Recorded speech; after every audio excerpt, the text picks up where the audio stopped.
Black Star Network is here.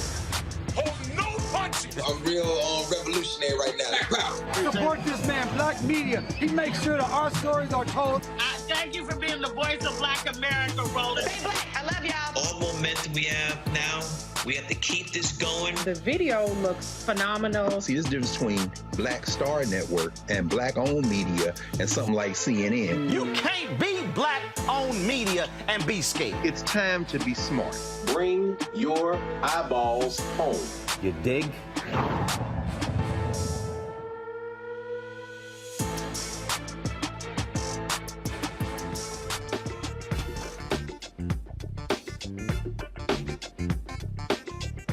Today is Friday, October 21st, 2022. Coming up on Roland Martin Unfiltered, streaming live on the Black Star Network. Officials in one of Texas's most populous counties, actually, it's bigger than 5 states in America, is asking the Department of Justice to send federal monitors in response to Republican plans to send observers for the general election. I will talk to Harris County Attorney Christian Menefee about what Republicans are doing there. All charges get dropped against a Florida man accused of vote fraud. We'll talk to Desmond Meade, the executive director of the Florida Rights Restoration Coalition, about Florida's newly funded Office of Election Crimes, which is really a way for Florida Governor Ron DeSantis to target Black and brown folks. Remember that black man from Connecticut who ended up paralyzed in police custody? Well, all of his charges have been dropped. It's amazing how that happens after he's paralyzed. The January 6th committee that formally subpoenaed Donald Trump and his sidekick Steve Bannon is going to spend 4 months behind bars for defying his congressional subpoena, but is not in jail. The lawsuit filed by GOP-led state's attorneys seeking to block the student loan forgiveness plan of President Joe Biden. That crap got tossed by a federal judge. And Fox News' Tucker Carlson goes on a racist rant against Tiffany Cross and Joy Ann Reid. Yeah, I got something to say about that white nationalist Tucker Carlson. And why isn't MSNBC more aggressive in defending their 2 black female hosts? In our Education Matters segment, we'll discuss how an organization is helping schools and parents with children with learning differences thrive. Yo, it is time to bring the funk on Roland Martin Unfiltered on the Black Star Network. Let's go. He's got it. Whatever the miss, he's on it. Whatever it is, he's got the scoop, the fact, the find. And when it breaks, he's right on time and it's rolling. Best believe he's knowing. Putting it down from sports to news to politics. With entertainment just for kicks, he's rolling. It's on go, roll, y'all. It's Roland Martin, rolling with Roland now. He's funky, he's fresh, he's real, the best, you know he's Roland Martin now.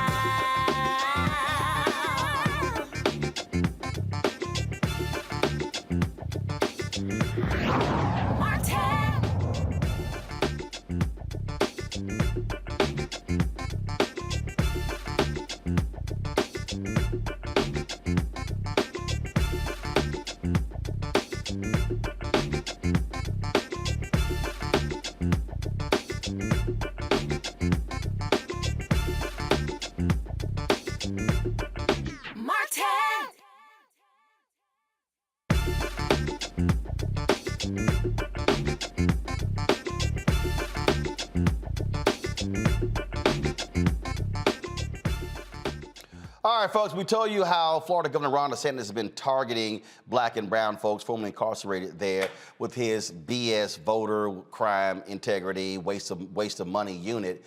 And we told you about there were about 20-some-odd people who were arrested. We showed you that video. You remember the video? Let's play it again. This is a video that was released, body cam video, where the police, I mean, they were apologetic literally in arresting individuals who supposedly voted illegally, even though the state said they could actually vote. Well, Florida judges set a precedent today by, guess what, throwing out charges against Robert Lee Wood. One count of voting as an unqualified elector and one count of making a false affirmation on a voter application. The judge dismissed his charges because the prosecutor lacked jurisdiction. The state alleged Wood registered and voted knowing he was ineligible because of a 1991 conviction. Wood said he did not know he was ineligible to vote because he received a Florida voter registration card. Under Florida law, individuals who exit prison, that's right, have their voting rights restored after leaving the system. Now, again, what you have here is Ron DeSantis trying to conjure up this whole idea of voter fraud.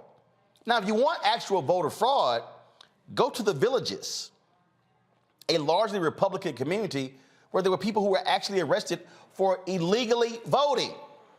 Desmond Meade, the executive director of the Florida Rights Restoration Coalition. He joins me now from Florida. I see you trying to sit here and have a studio. Look, your wife Shannon told you, stop trying to compete with me.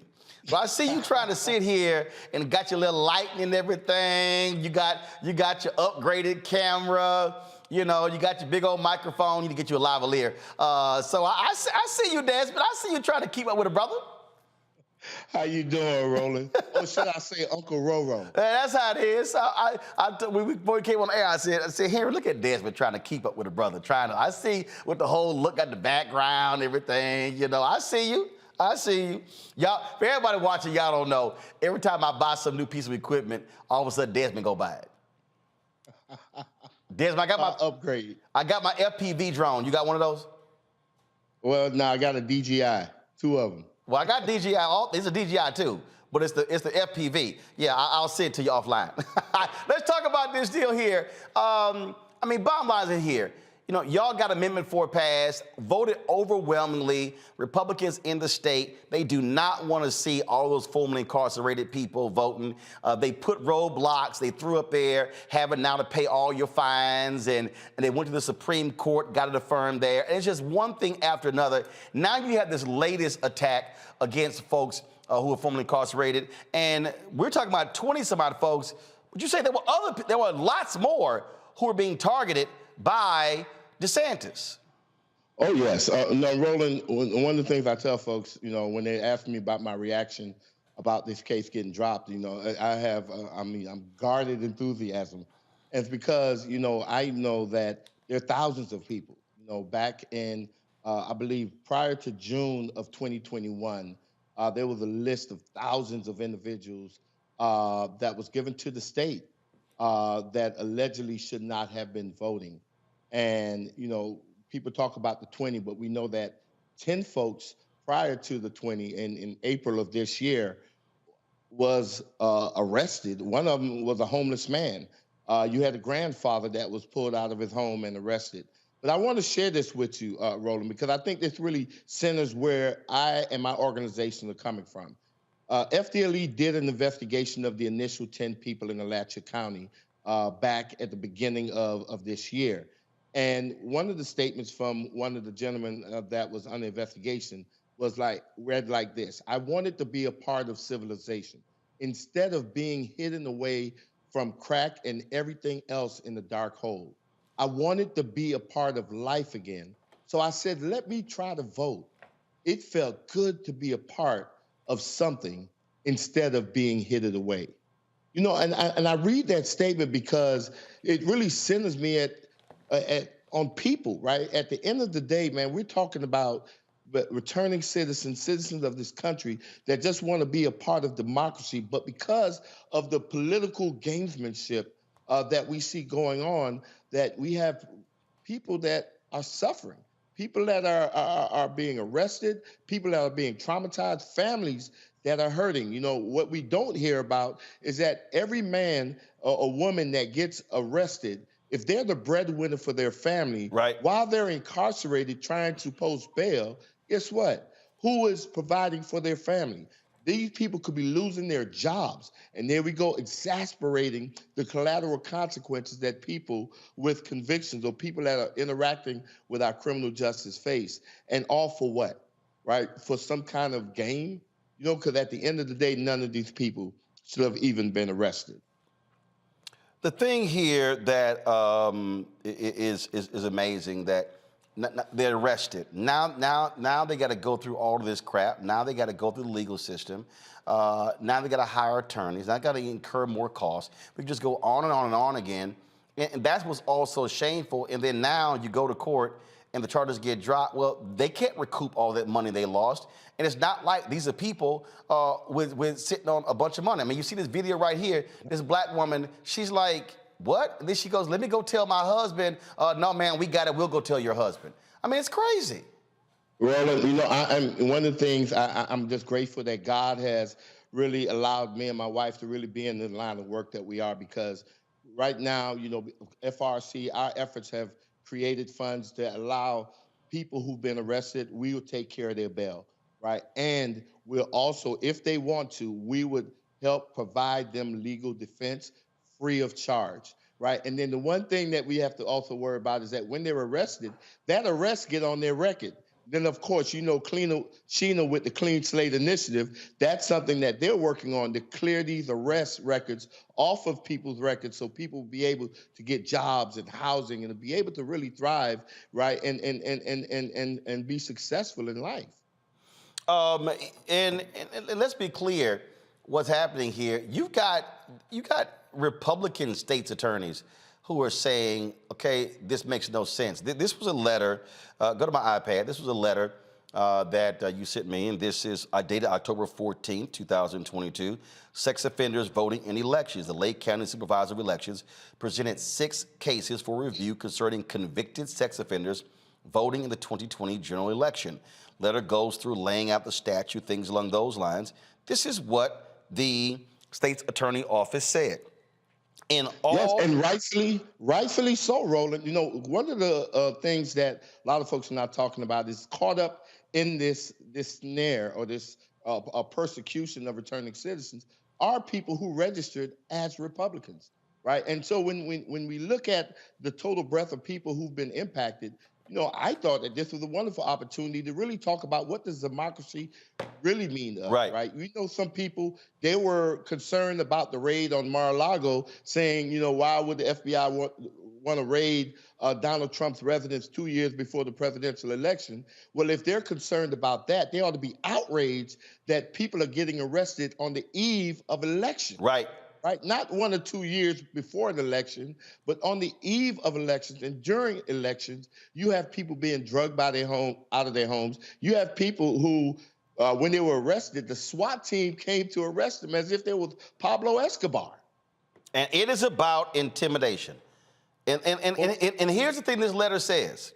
It says 2 things: a person who willfully swears or affirms falsely to any oath or affirmation, or willfully procures another person to swear or affirm falsely to oath or affirmation, okay, goes on, explains committing a felony.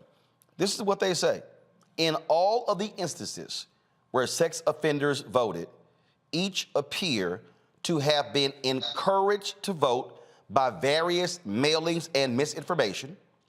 Each were given voter registration cards, which would lead one to believe they could legally vote in the election. The evidence fails to show willful actions on a part of these individuals. Therefore, the state is unable to file charges. And this is not, from you, this is not a progressive state's attorney. That's right. This is a person that is following the law and not getting caught up in politics. You know, that gentleman whose statement I read, in his particular case, him and 9 other people, while they were incarcerated, was approached by the local supervisor of election that told them that they can vote, right? In one case, the supervisor of elections told one of the individuals that was incarcerated, give me your name, right? I'm going to run your name through the system. If you get a pamphlet from me, that means that you can register to vote. Guess what? A couple weeks later, what this man got? He got a pamphlet. So he registered to vote, and he voted, right? And then 2 years later, now the state is coming and attacking him when they ought to be attacking the system that is broken. And that is something that we've been saying since Bush v. Gore, when we've seen thousands of people were removed from the voting roll because they were erroneously classified as returning citizens or being unable to vote because of a felony conviction. So we knew that this system had problems way back then, right? Amendment 4 just exacerbated the problems, especially with the requirement of the payment of fines and fees. But the system needs to be fixed. And before a state can take a person, American citizen's liberty, right? That's the thing that is guarded the most in this country, right? A person's liberty. Before the state can just haphazardly just take a person's liberty like that, they need to clean up their side of the street. They need to get their ends taken care of. They need to do their doggone job. Well, it's what this is, I think what those arrests are for is to actually scare the hell out of anybody formerly incarcerated to go, oh, you know what, I better not vote because, you know, I might get arrested. I mean, we see what Ron DeSantis is trying to do. Roland, that's one of the main reasons why I wanted to come on the show, because I understand that this may have a chilling impact on people, right? But I want to ensure anybody that's listening in the state of Florida, and if you have friends or family that's in the state of Florida, that the Florida Rights Restoration Coalition, I can tell you right now, right here, right, in living color, that we're standing with each and every one of them. That's why we started the bail fund that anyone could donate to. We're bailing people out. And that gentleman that had his case shop is because we arranged for him to be represented by a criminal legal defense counsel, right? And so we're fighting this tooth and nail. We're pushing back. And our message is that a person ought to do their due diligence to see if they're eligible. And if they truthfully, honestly, earnestly believe that they have the right to vote, that they should not let any of this prevent them from going out to vote. And if they think that they may not have the right to vote, at the very bare minimum, they need to get 5 to 10 of their family members and friends to turn out and vote on their behalf, right, in this election. Make sure that we're sending politicians a very clear message. Returning citizens don't scare easy. Desmond Meade, always good to see you, man. Thank you so very much.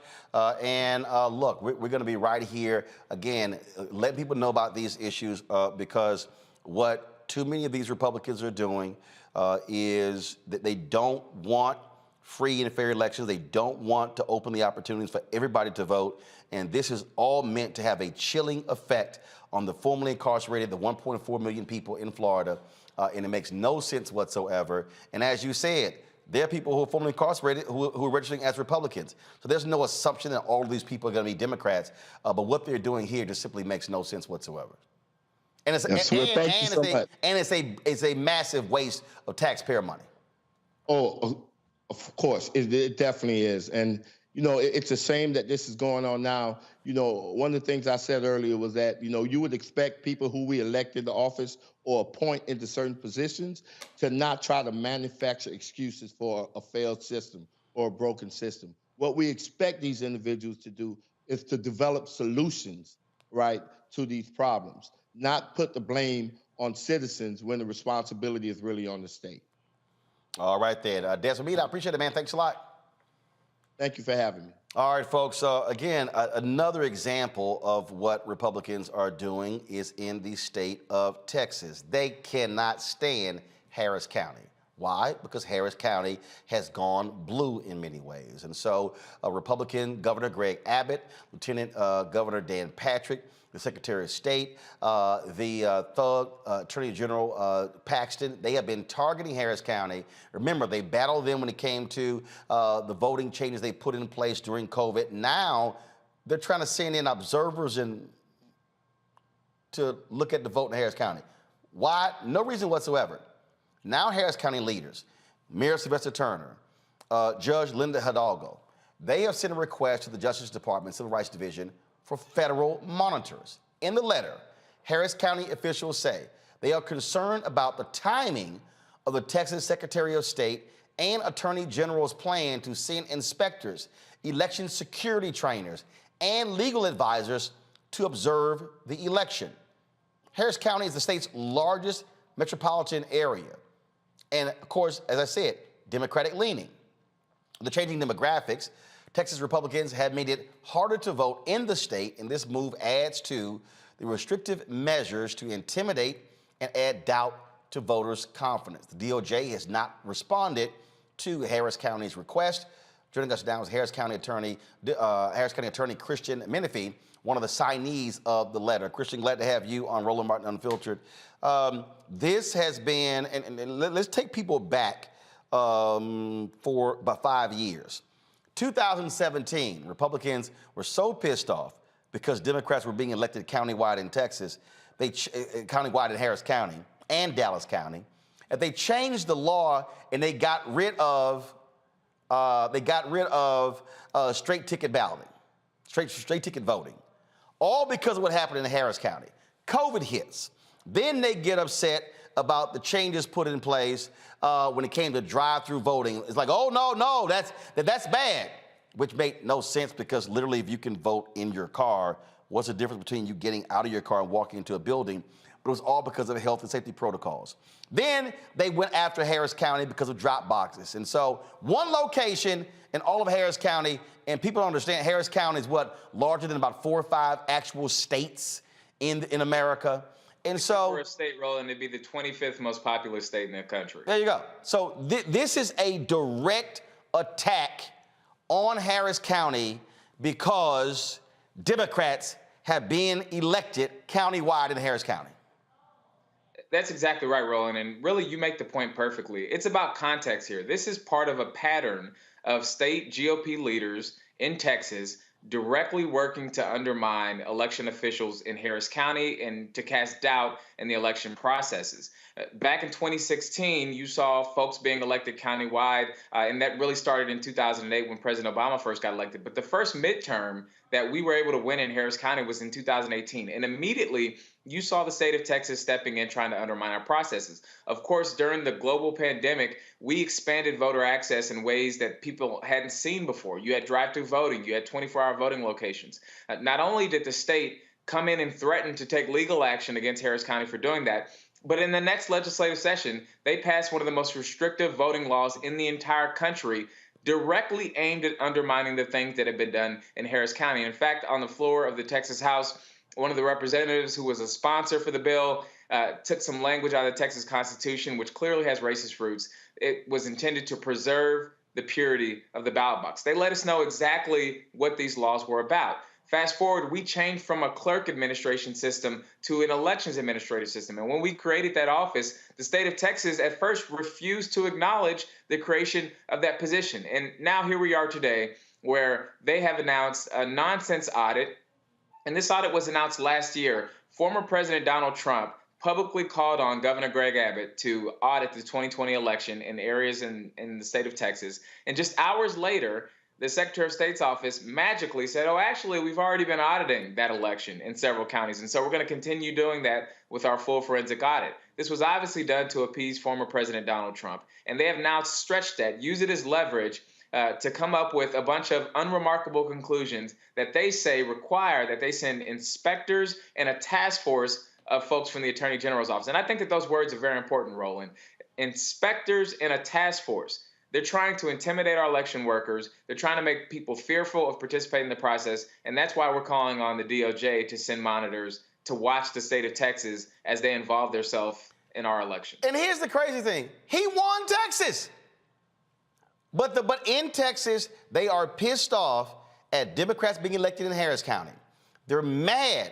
Republicans used to control Dallas County. Now Dallas County is flipped. The sheriff, the DA, judges, they're angry about that.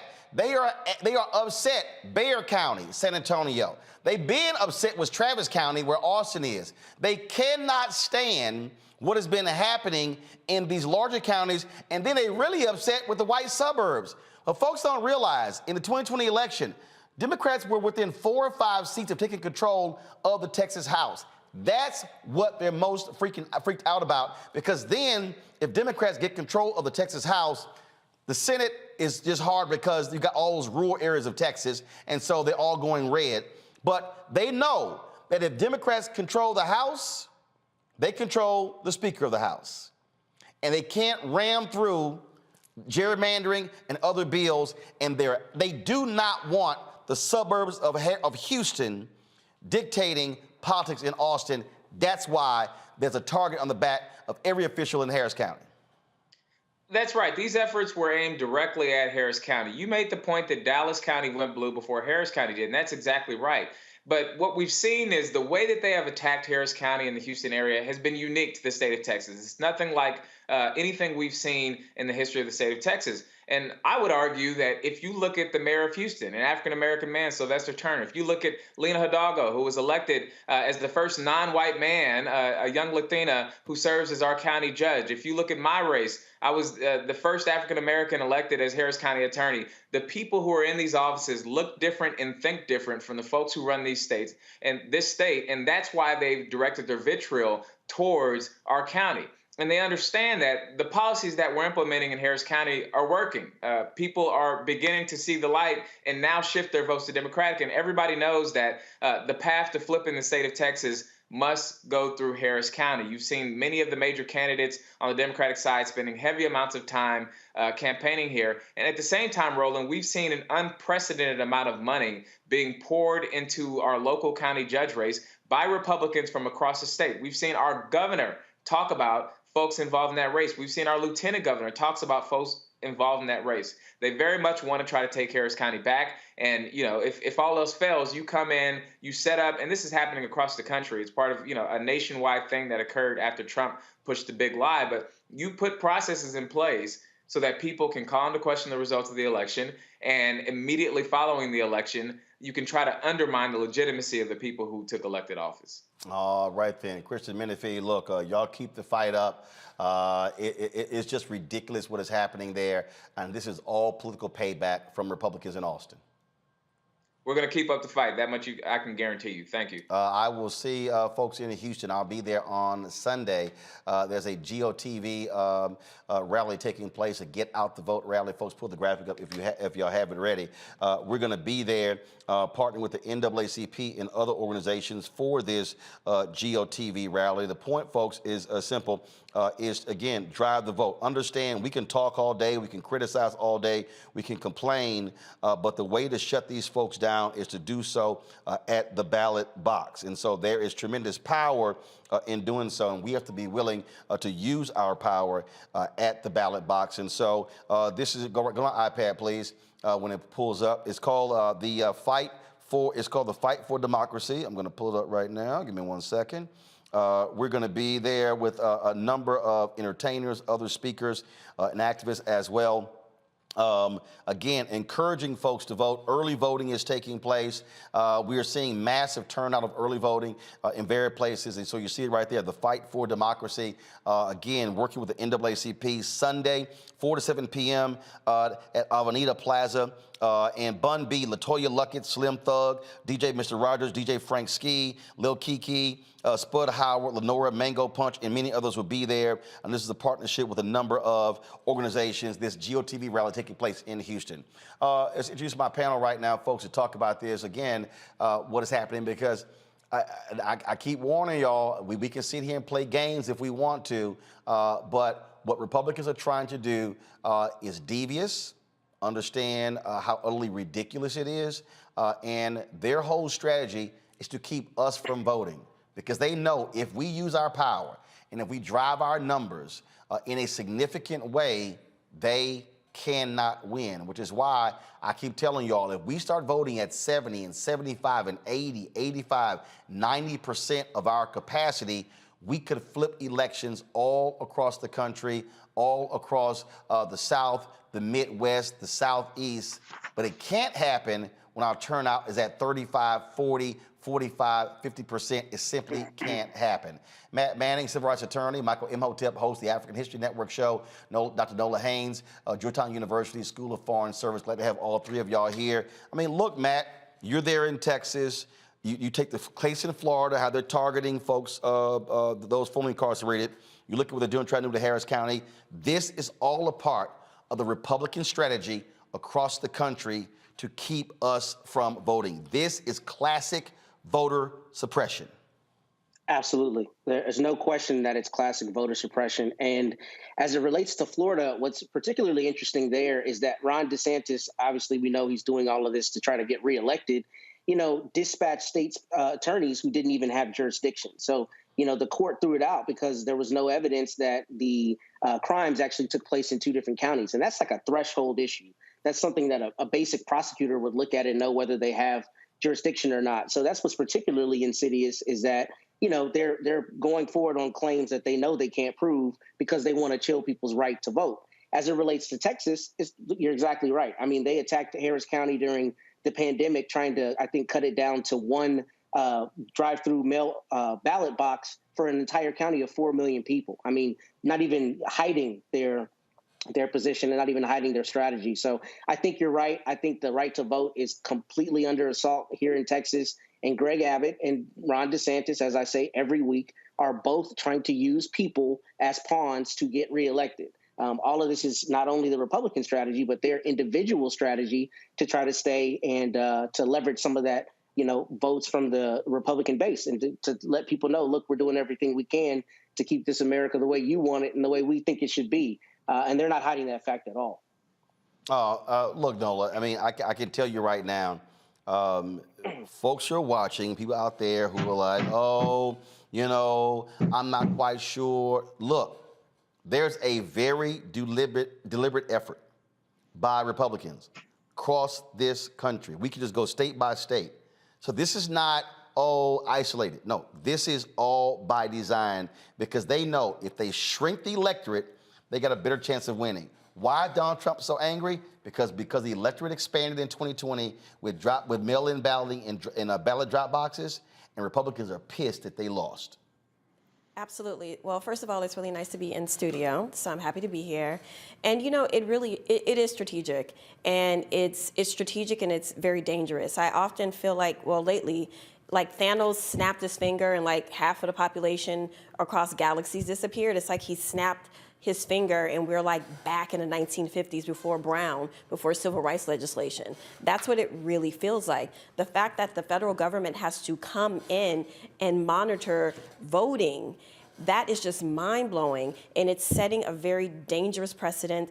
And, again, by design and strategy, it's to intimidate voters not to vote, especially when we think about the change in our country. It has been over time, but it's also been abrupt in many ways. You have people who just want to live their lives. They want to get up and go to work, enjoy their own time with their friends and their family. We weren't thinking about having to get up and marching in the streets to protect our voting rights. So there's this level of comfort that we've all been in, to now we're waking up to a very different world where we're not mobilized the same ways in which we were. So I'm really happy that event is happening that you're going to in Houston, but we really woke up and we're in a different time, and it's calling for different types of measures. And I hate to say it, we have to get out there and we have to continue fighting. As tired as I know, especially Black folks are, we have to continue fighting, because we are not in a country right now where equality and equity are on par. We are still having to fight for just basic liberties, basic democratic rights, such as voting. Michael, when we walk through this, we walk through these issues, and people go, this is really not that big of a deal, it's not that alarming. What they're not understanding, when Steve Bannon and his minions out here are saying this crazy stuff, when they're talking about what they want to take over, they're serious. They are running people for secretaries of state. Absolutely. For election supervisors. They are desperately trying to overturn elections. And the thing I keep trying to tell all these Black people, they're not hiding it. This is not overt. No, this is not covert. It's very overt. They're saying, if we win, Trump's going to win. They're saying it. Yeah. And they're letting you know what's going to happen. They say they're going to impeach Biden. They say they're going to repeal the Inflation Reduction Act. But you talk about Stephen K. Bannon.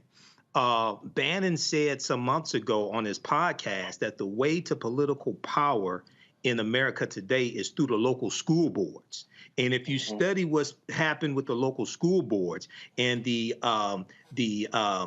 fights over banning books, the fights over critical race theory. This is funded by dark money. This is funded by, and they've organized numerous organizations. There was an expose by NBC News, and they estimated about 165 right-wing parent organizations across the country, okay, have been funded, and they get help from Fox News and politicized by Fox News, and they're using this to go from the grassroots up to the federal government and take and focus on local offices, local politicians, local political offices from the grassroots up. We look at what's going on in Florida. I cannot stress this enough.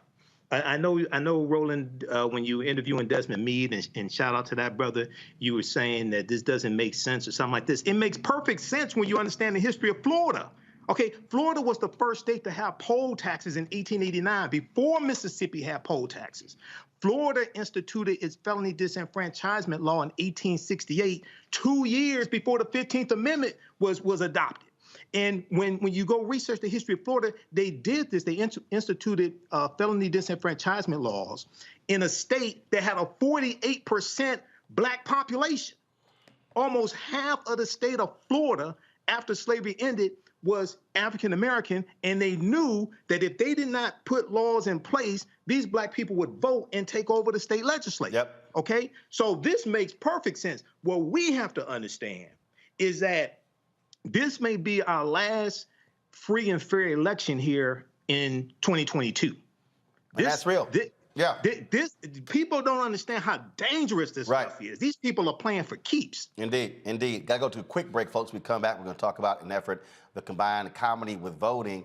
It's all about, folks, using every tool at our disposal to turn people out in this November midterm elections. We'll discuss that next on Roland Martin Unfiltered, right here on the Black Star Network.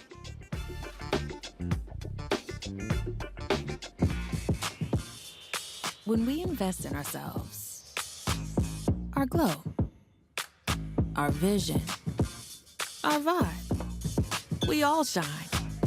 Together, we are black beyond measure. Welcome to Atlanta, one of the most expensive housing markets in America. But rather than help out, Brian Kemp cashed in.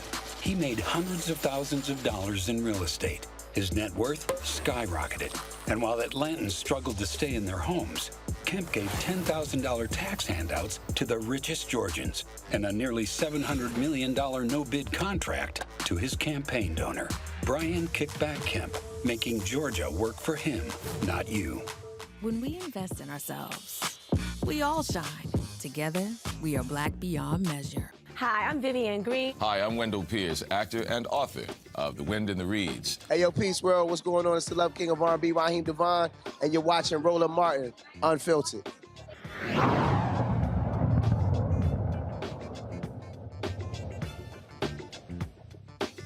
All right, y'all, the voter suppression tips are not funny, but National Coalition on Black Civic Participation, they are in the middle of their Unity 22 Get Out the Vote comedy tour. That's right, to engage voters in through laughter. Joining us right now is Melanie Campbell, President and CEO of the National Coalition on Black Civic Participation, as well as Michelle, the indie mom of comedy. They're in Pontiac, where they're getting ready for tonight's comedy show. All right, so how many places have y'all gone to already with the comedy shows? 4, hi Roland, 4 states and how many cities? This is our 5th city. Yeah.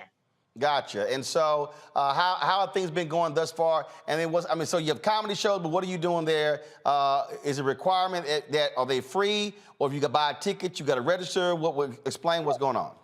Hi Roland, the comedy nights are really for the organizers and activists. We're talking about how stressful it's been.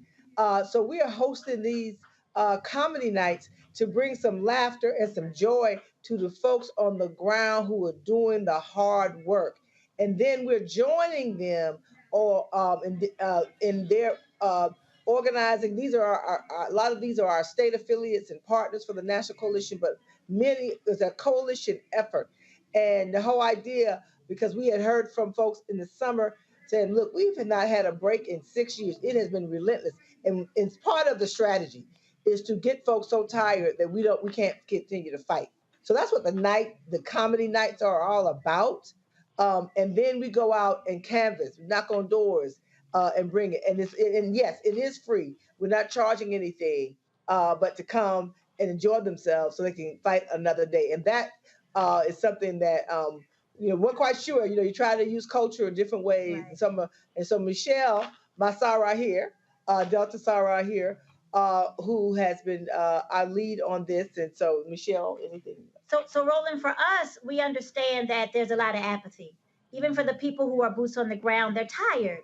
And so we all know that laughter is able to bring levities to some of the heaviest situations. That's how we've made it as Black folks in this country. We've been able to laugh through our pain. And so our intention with this is to show the power of the ballot, but also to invigorate those Black women. We got to be honest. We're here with the Black Women's Roundtable. We're here with the National Coalition on Black Civic Participation. These Black women for years and decades have been working, going door to door, phone banking. And so we want to make them laugh. We want to make them feel encouraged. We want to let them know we appreciate that hard work, but we can't give up. We've got a long way to go. And so we put this together, and I'm excited to be the host of this amazing Power of the Ballot, Get Out the Vote comedy tour. Excited to have B Flat with me, Vanessa Fraction with me, and Erin Jackson with me. Black women who have been doing comedy for decades and making great strides. And so we're combining laughter, levity, and getting out here to get people to the ballot and vote on November 8th.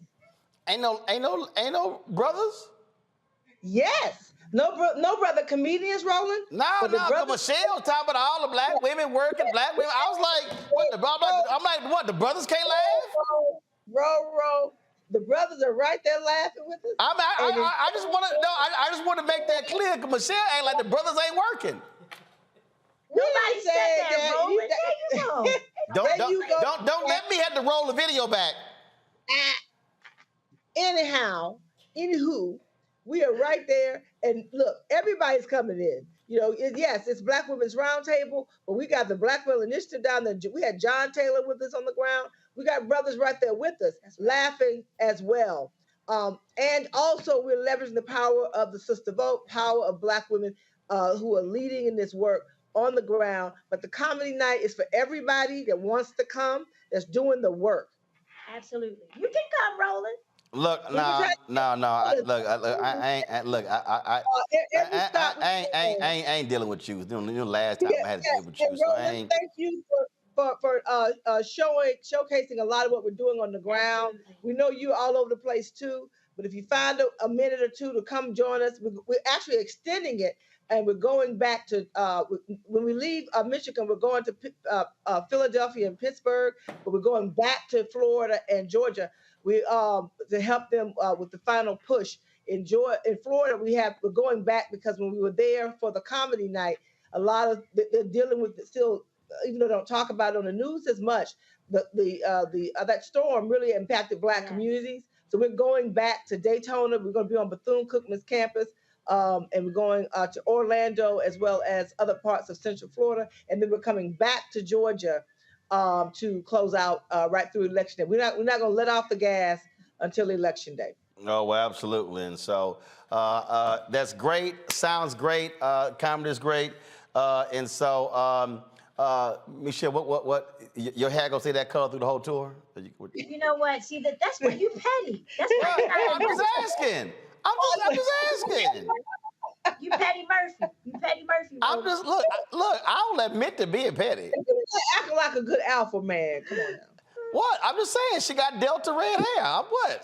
Why? Representing and making these folks laugh and getting them to the polls. That's the whole point. I don't care if I got to wear a zebra wig. I will do whatever it takes. Units. I'll do our units. We got our units. We got units rolling. And so units and cat suits. Okay, all right. All right. I appreciate it. Good luck. All right, tell people where they can go get more information. Tell people where they can go to get more information on the comedy tour. UnityCampaign.org. UnityCampaign.org. All right, then. All right, well, appreciate it. Thanks a bunch. All right, bye-bye. All right, folks, we come back. We were in Georgia. We stopped by a number of different places, including this coffee shop owned by our sister who graduated from Howard just a few years ago. And we talked about, the Senate campaign, Raphael Warnock, Herschel Walker, and she expressed some concern in terms of from her position as a business owner. And so we're going to share that conversation with you when we come back. Also, we're going to talk about the blatant racist attack by Tucker Carlson against Tiffany Cross and Joanne Reed on MSNBC, especially against Tiffany. I've got a few words to say about that. And of course, there's some other news we'll be covering as well. Folks, don't forget to download the Black Star Network app. All platforms, Apple phone, Android phone, Apple TV, Android TV, Roku, Amazon TV, Xbox One, Samsung Smart TV. And of course, you can also join our Bring the Funk fan club. Every dollar you give goes to support this show. And of course, you know how we do. If you want to send your check and money order, please do so to P.O. Box 57196, Washington, D.C. 20037-0196. Cash App, $RM Unfiltered. PayPal is R Martin Unfiltered. Venmo is RM Unfiltered. Zelle is Roland at RolandSMartin.com. Roland at RolandMartinUnfiltered.com. And if you want to get your copy of your book, White Fear, How the Browning of America is Making White Folks Just Lose Their Minds, Ben Bella Books, Amazon, Barnes & Noble, IndieBound, Bookshop, Chapters, Books A Million, Target. You can also order your book through your favorite black bookstore. And of course, you can also download the book on Audible as well. So going to the break here. So let me go ahead and since Nola decided to come in here. First of all, didn't nobody invite Nola to come in to be on the set? She was like, I'm coming in. I was like, seriously? Seriously? I should have made take a COVID test. So she's from New Orleans. Let me go ahead and I was playing some Johnny Gill earlier. She had no appreciation for Johnny Gill. No. Yes. What did you say? What did you say, Nola? I didn't know one song. What you say? One song. No, that's not what you said. You like, well, I don't even know last time I listened to anything from Johnny Gill.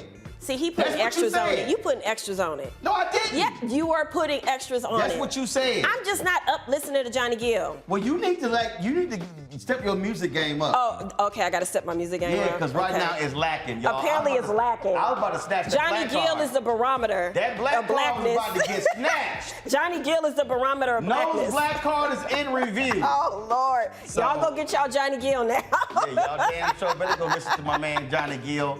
So let me go ahead and go to break with this right here. So I guess, she'll wake up now. Since she coming to my Please show. don't play no Juvenile. You about to play She coming to sleep. 1, 2, 3, 4. All right, y'all. I'll be back to Roland Martin Unfiltered in a moment.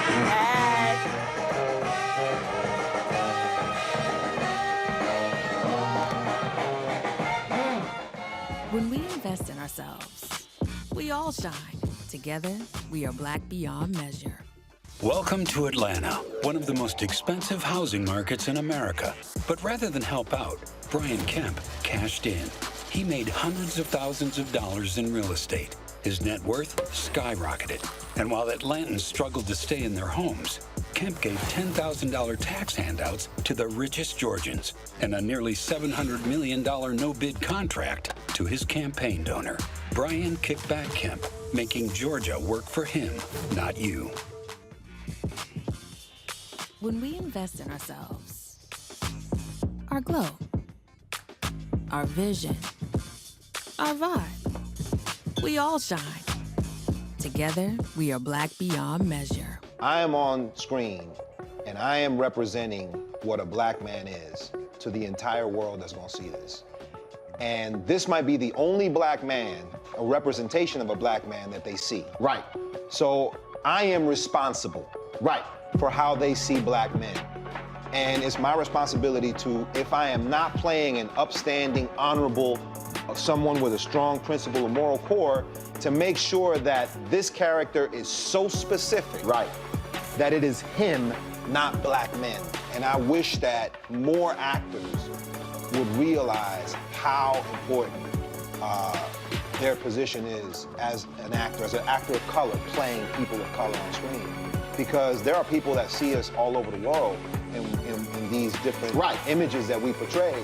And not everyone knows black people to know. Yes. That's not all.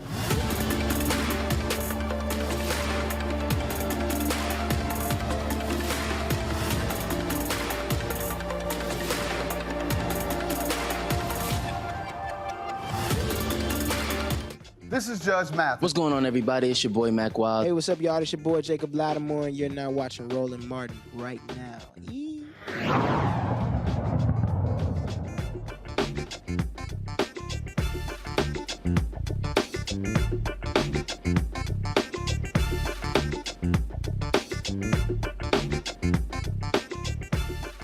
All right, fam, when we were in Savannah, Georgia, we stopped by several black-owned businesses, encouraging folks to vote. One of those places was called the Culturalist Union. E.B. Elm, she is the owner of that. She's a graduate of Howard University.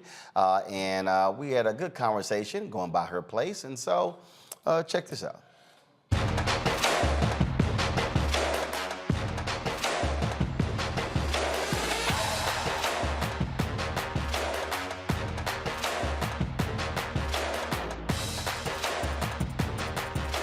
Hey, how you doing? Yeah. How's it going? Good. Hey, how you doing? This is the homeless LBM. Hey, how you doing? How are you? You all good? Yeah. Feel cool? Nice to meet you. All right, good to meet you. Yeah. I've actually met you before. Really? Yeah, at Howard University in 2019. All right. Came to the theater department, did a little work series there. Oh, it was a panel conversation. Mm-hmm. Yep. Yeah. Absolutely. Cool, cool. Glad you're here. All right, absolutely. Full circle moment. Oh, yeah. So how long you had this spot? Since Juneteenth. Okay. Yeah. Cool, cool. Yeah, it took us a minute, but we did it. Huh? I said it took us a minute, but we did it. Okay. Crowdfunded and. You crowdfunded? Yeah. Really? Yeah. So how much did you raise? About $175. Okay. Over 3 years. Uh-huh. And Carver State helped us reach our goal.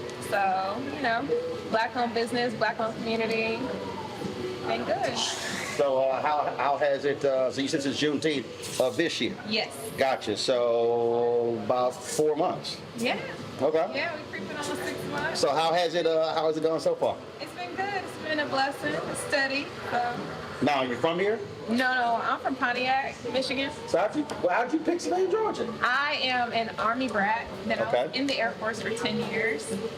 And when I got out, my parents retired here, and I went to SCAD for performing arts, and then I left SCAD, and then I went to Howard for theater management. Got it. Decided to come back here. So you went to Howard for theater management, and you're on the coffee shop. And I own a coffee shop. Okay, well, so more than just a coffee shop. It's a gathering space. So we do events here. Okay. We have our marketplace that has about 50 black-owned sole proprietor businesses. And yeah, we do our thing. So yeah. Yeah, but how did you come up with this concept? Like, where did it come from? It was kind of a smorgasbord of all of these places and things that I've collected over my years of traveling, and I just wanted a place where black creatives could come and feel centered and take up space. So what you really wanted was a black creative space that kind of got coffee on the side. You got it. Okay. All right. Cool. Yeah.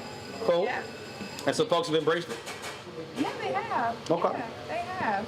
So it's been good. It's been good. Right. The mayor comes through sometimes, so it's been a blessing. A lot of has there been lots of talk and stuff with regard to the election? Yes, we do a lot of bipartisan forums here. It's about voting, making sure that they know what's on the ballot, and what issues are center for us in our community. Yeah. I was here in 2020 and said we did the same thing. We actually visited different black-owned businesses. Okay. And so that's one of the conversations that I've been hearing on the state side with Abrams, Kemp, but also on the federal side. One of those conversations has been like folks talking about entrepreneurship and black-owned businesses here in Georgia and how politicians can help with that. Right. You're asking me how it can help? And have you participated in those conversations? What have people been talking about? I mean, is that an issue? It is an issue. I would say the number one issue is access to capital, access to funding opportunities. For me, I didn't have that opportunity. I was a single mom. You know, my credit was limited. My access to my network and net worth was limited. So I had to crowdfund in order to actualize this dream. Whereas I've had counterparts, you know, white counterparts who've been able to walk into a bank with the same circumstances on paper and, you know, get triple, quadruple the funding that I've been able to receive. Right.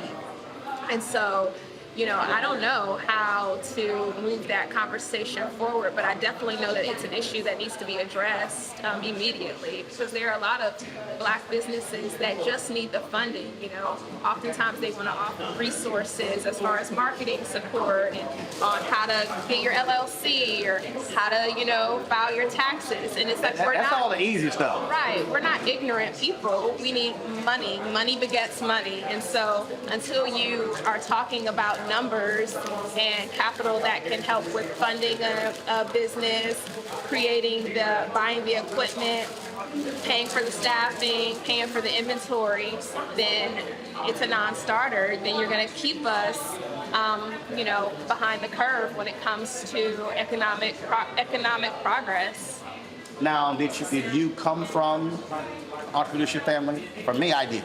No, I'm a military family. So my dad is military, my uncles are military, my aunts, everybody in my family before that, they all worked at the plant in Detroit, you know, building cars. So I take it's been a learning curve for you. Because I can explain to people, ownership, people think it sounds sexy. They think it's, oh my God, it's amazing. Yeah. Work for yourself. I'm like, ain't that simple. No, it's not. There's a lot that goes into owning and operating a business beyond what it looks like. You know, there may be people in here, but at the end of the day, I have to go home and I gotta, you know, reconcile my budget and I gotta figure out inventory. And again, I gotta figure out where this money is gonna come from, because, you know, you think it's just an even exchange. Somebody gives you $1. That dollar has to pay for all of this, you know? And so, yeah, it's a learning curve. So when it comes to, let's say the Senate race, you got Raphael Warnock running against Herschel Walker. And what have you heard from them on the business side that's been appealing to you? I would say that Herschel Walker, as ridiculous as some of his ideals and his platform, when it comes to tax incentives, they have been more appealing to me. Warnock seems to be offering, as much as I want to vote for him, more of the same. And so for me, it's like, well, what do I do? Because I don't want to vote for someone who's morally corrupt, but I also don't want to vote for someone who is not going to make me and my business a priority.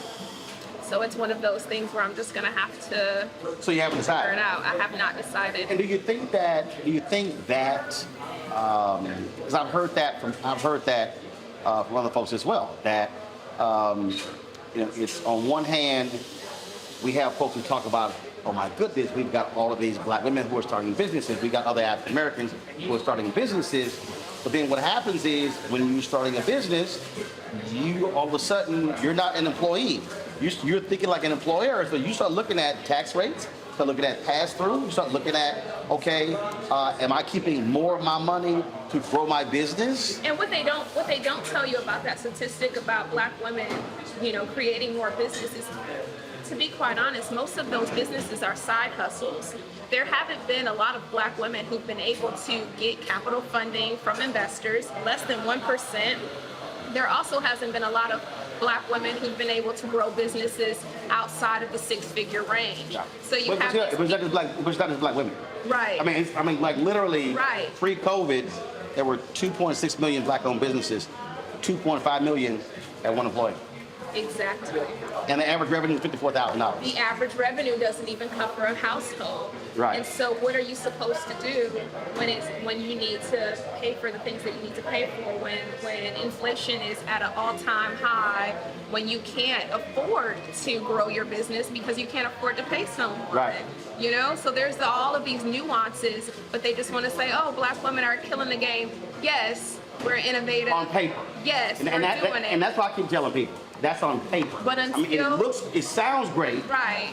Until you go on and like, hold on, let me actually look at the data, and then it's a whole different conversation. Right. So until the numbers make sense, until we're actually talking about some ceiling breaking numbers, some numbers that actually can fund and support a family, then we're talking about side hustles. So I'm gonna go back to the point you just made about businesses, because somebody watching may say, "Oh my God, that makes no sense." And when you look at all these other issues.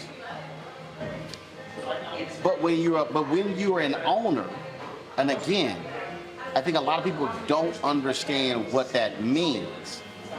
That means your business is the center of everything. It drives all aspects of your life. It does. And so I won't say your children are a priority. I won't say a spouse is a priority for owners. But in many ways, the business is the priority because it feeds everything. It feeds everything. And oftentimes, especially for first-time business owners like myself, your personal credit is wrapped up in the business. Yep. So when it comes to home ownership and you bought a business, that's a whole nother conversation. Or if you need, an emergency happens or payroll happens, that's coming out of your personal funding. Yeah. Because your personal credit is a part of that conversation. Right. And so I just don't think that people actually realize the nuances that comes with business ownership. So what would you want to hear more from Warnock on as it relates to appeal to you as a business owner? I want to hear more about equitable funding opportunities. I want to hear more about equitable tax opportunities for businesses in low-income communities. I want to hear about more capital investments for revitalizing buildings in low-income communities. If I can go and purchase a building in my hood and renovate it with government funding and tax initiatives, and then I'm able to employ someone using tax benefits and tax initiatives or splosh funding or whatever, then you're giving me an opportunity to actually achieve this American dream that everyone else is talking about. See, that's why when Tim Scott and Republicans talk about opportunity zones, I keep trying to explain to them, that's for mega developers to park money. Yes. That's not an actual opportunity zone. Right. To me, what you just described is an opportunity zone. That is, or as I think about, I've covered City Hall, tax increment financing districts, where the money actually stays in that. What you're talking about is, so imagine if this was a TIF or you had funding mechanisms set up to say, all right, we're going to encourage people to open businesses in this location, in this corridor. And then giving us access and first dibs too, because oftentimes they will say minority, and then that will feed into white women, or right. that will feed into LBGT, gay men, and not taking away anything from them. But your point about MWBE, right? Because really, when it started, it was supposed to be black. Right. So, like for me, I'll tell you, one of my biggest dreams right now is to open up another one of these coffee shops near SSU, Savannah State University. Savannah State University is an opportunity zone on Waters. I would love to be able to acquire a building, have the resources to, revitalize that building, have the funding to hire a staff, get that thing going, and then provide a service to HBCU students in this community. But I don't have access to capital, I don't have resources to revitalization, I don't have tax benefits to support the staff, buy the equipment, or any of the things that I need to actualize that dream. And because my personal credit is wrapped up in this, yep. and they're not offering any sort of opportunities for minority business owners, women, men, regardless, especially low-income business owners who have proven themselves, then you're kind of stuck. And you're in this cycle of just barely making it. So that's what I would want to hear more of. Like, how can you help us help ourselves? And build, grow, expand. Absolutely. Because I say the same thing. I said the biggest issue for black businesses, I said, is capacity. And in fact, people got mad at me when I said, I don't want to hear anybody else talk about starting black-owned businesses.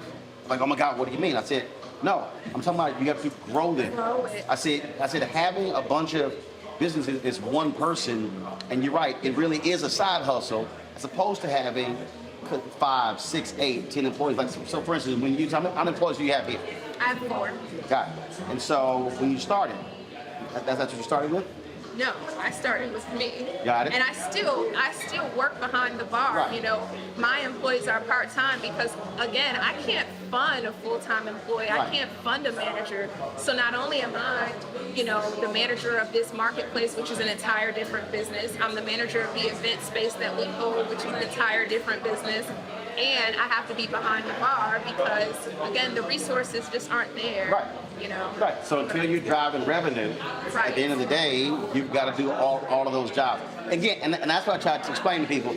That's the unsexy part about entrepreneurship. Again, this notion that you own it, you could just chill and relax, just direct people. I'm like, nah, that ain't it. I'm not there yet. I don't know. Maybe one day, you know, as we grow and as we, you know, acquire more. But right now, you know, I'm in the hustle. I'm in the fire with everybody else. So. All right. Sounds good. Yeah. All right. I appreciate it. Thank you. All right. Thanks a bunch. Thank you. You know what? When it comes to these elections here, folks, what you're looking at is choices that voters are making. And the thing here, Michael, that if you look at data here, what's happening, and you got people like you got a lot of Republicans out there who are ecstatic. They think that it's trending in their favor. The folks out here predicting it's going to be a major red wave. You've got Morning Joe going on and on and on today saying that old Democrats, progressives are ignoring voters when it comes to crime, how all of a sudden crime is like the dominant issue. And no, crime is a dominant issue because Republicans have been lying about it. You had the district attorney who was recalled in San Francisco, and the folks were like, oh my God, crime's out of control. Yet when you look at the actual stats, it actually wasn't. Right. Same, you know, and so now same thing, and so we're seeing what's happening. And so one of the things that I think often happens is that Democrats allow, and we discussed this the last couple of nights, Democrats too often allow Republicans to set the parameters of the debate. And so then the debate is on those issues. So now it's, oh no, and then media goes, well, you know, the focus, everything is, you know, the voters care about crime, they care about inflation, they care about gas prices. Well, here's a perfect example. How many media outlets bitched and moaned when gas was going up, yet when gas prices fell for 99 days, no one talked about it? Right. For everybody who's watching, how many live shots happen on local TV stations, on network TV stations, showing gas prices falling? Mm-hmm. But all the stories were on gas prices increasing. And so we can't act as if media doesn't play a role in shaping the narrative of what people are talking about. Yeah, media plays a role, and I saw Morning Joe this morning, and Charles Coleman did a good job for an Omega. He did a good job of really articulating how crime becoming an issue in a campaign can be racialized. And he really took Joe Scarborough to task on it as well. He did it. It was a textbook analysis of how he did it. But what's happened is something that many analysts predicted was going to happen. Dark money has come into the campaign, and when we see these races tightening in Pennsylvania, in Wisconsin, these Senate races, we see that Republicans have spent over the past 2 or 3 months, something like that, right around dealing with crime, about $240 million. Washington Post had an analysis on this a couple of days ago. And we see things like in the Georgia gubernatorial race, we see ads of Stacey Abrams with her complexion darker. We see ads of Mandela Barnes in Wisconsin, who's running for governor of Wisconsin. He's lieutenant governor now. And Senate. He's running for the Senate against dumbass Ron Johnson. We see ads where his complexion is darker. And we see them running another Willie Horton ad on white suburban women, okay, on white suburban women, scaring them about crime. And Democrats should have seen this coming. Yes, abortion is a huge issue, but it ain't the only issue. Right. Two things that Republicans have been focusing on this past month to 2 months is inflation and crime. Inflation and crime. And you notice how critical race theory has disappeared. Yes. See, again, which we all knew was total bullshit when it happened. Go ahead. Exactly. So these last 18 days, Democrats have to hit hard their plan to deal with crime. I would talk about public safety. And when you're talking about crime, you are talking about it on their terms. Yeah, so I would talk about public safety, which not just addresses crime, but it addresses the factors that lead to crime, which also deals with quality of life. It deals with education, deals with job training, it deals with mental health, it deals with dealing with public safety and policing holistically, as opposed to what Republicans are saying, because what Republicans are saying is vote for us and we'll protect you from them, meaning black people. Okay. This is the Willie Horton ad of 2022 that Republicans are running. So what Biden did today, his speech dealing with the economy, and then his speech dealing with student loan forgiveness, it was extremely important. He needs to do that for the next 18 days. But Democrats cannot run away from the economy and inflation. Okay, they got to talk about the 10 million jobs created, 3.7% unemployment rate, American Rescue Plan that saved the economy, and every Republican in the House and the Senate voted against the American Rescue Plan to save the economy. Inflation Reduction Act, every Republican in the House and the Senate voted against the Inflation Reduction Act, but they want to cry about inflation. You got to hit them hard for these next 18 days. Nola, Tim Ryan is running, Congressman Tim Ryan is running for the U.S. Senate in Ohio. And one of the things that he addressed, I'm going to play it in a second, and everybody who's watching knows I've been trashing these sorry-ass white Democratic strategists because they're controlling the money and they're controlling the messaging of the party. And so there's a Washington Post article that was done, and one of these strategists says in the article that Democrats should give up on places like Ohio. We should focus on college-educated white voters. Well, this was the response here of Tim Ryan. Go to my iPad, please. Yesterday, in the Washington Post, there was a national Democratic consultant, high-level consultant, that said, we can't play in places like Ohio. We shouldn't really go after seats in places like Ohio. We got to go to the states that have more college-educated people. That pisses me off. That is an absolute slap in the face to everyone who's out there busting their ass who just may not have a college degree. And I will tell you something, I will not let the Democratic Party turn into a party where you have to go get a college degree as a passport to get into the party. That's bullshit. And I'm not going to let that happen. Now, Nola, this is the same Tim Ryan who, for some reason, Chuck Schumer's PAC refuses to put any money. He literally is running neck and neck against J.D. Vance. Democrats are operating from this vantage point of, well, Trump blew Hillary Clinton away, beat her by 450,000 votes in 2016. Biden lost the state by 8 points. But here's the crazy part. They're putting money into the race in Nevada, and the Republican is leading. This race is actually tied. So when I hear that white Democratic strategist, that Democratic strategist, we don't know if they're white. Yeah, we do. Say that's exactly what they say about candidates who run in the South, where black folks are. And this is one of the reasons why. So if you start shrinking your possibilities, you're not competing in places where you can potentially win because you're not even trying to compete for those voters. That's what Tim Ryan is saying.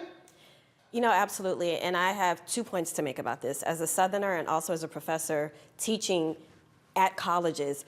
So I think that a large part of the problem is that we are not dealing in traditional politics.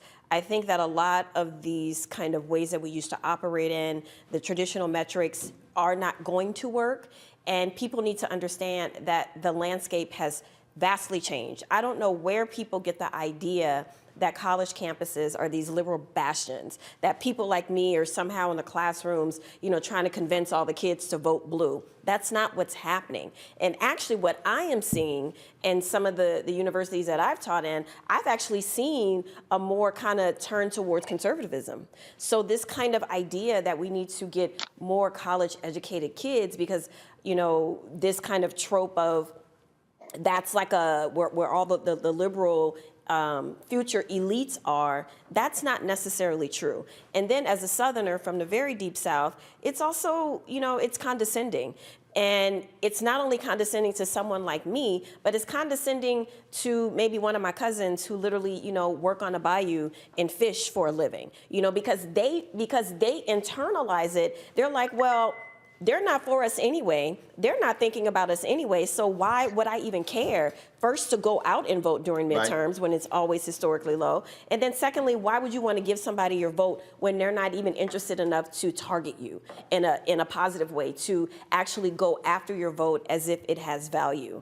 So, those two things alone tells me that we're not always playing on the same field, because like you mentioned earlier, the bullying and the messaging, which is why it's always louder, which is why it's always dominant. We're sticking to traditional politics in terms of metrics, in terms of going high when they go low, stats, versus narrative. But I think that we do need to roll up our sleeves a little bit and get a little dirty and get a little muddy, because I think actually this is what a lot of younger voters are wanting from the Democratic Party too, to be quite honest. When we do talk about domestic politics in my classes, this is the feedback I am getting from Gen Z. This is what they are saying. Let's roll up our sleeves a bit and let's get a little muddy. The thing here, Matt, that I keep saying to folks, and that's why I call out these white Democratic strategies the way I do, is because they collecting checks. They're gonna move from campaign to campaign, and they're kind of like, yeah, whatever. But see, the other thing is, the reason they really like those white college-educated voters, they don't want to work. These white Democratic strategists, they also don't want to spend the money going into black neighborhoods, Latino neighborhoods. They don't want to go into barrios. They don't want to go into ghettos. They don't want to go into low-income areas. They want to stay safe, run some ads, run some TV ads in the suburbs, and run these nice, wonderful, neat campaigns. They don't want to get down and dirty and gritty. And so that's why these folks must be called out and challenged, because they also, unfortunately, they're the ones who are controlling the checkbooks in the Democratic Party. And this is why this is why they lose. They lose because the best way to lose is not to fight for votes. Yeah, and I think this is exactly right. I think it's as big a strategic blunder as you can make, particularly because we've seen so much populism from Trump and his cronies in the Republican Party. I mean, this works directly against your interest if you alienate people who might otherwise be able to come over to your cause by saying, if you're not college educated or you're not of the ilk of the people that we want, we're not going to appeal to you. That seems to me to just be per se a strategic blunder.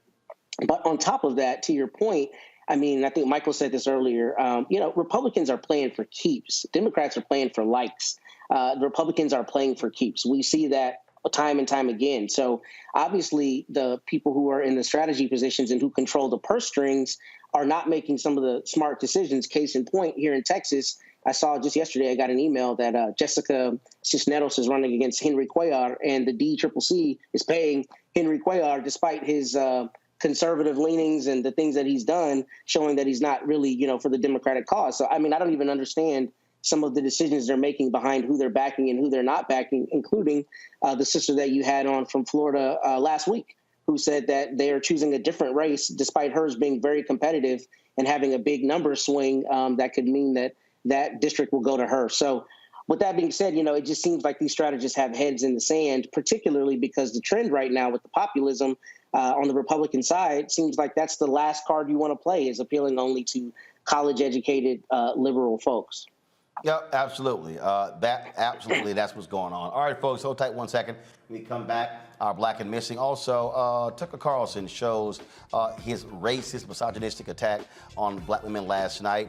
Yeah, I got a few words to say about that. But also, why isn't MSNBC and NBC being more aggressive at protecting their own?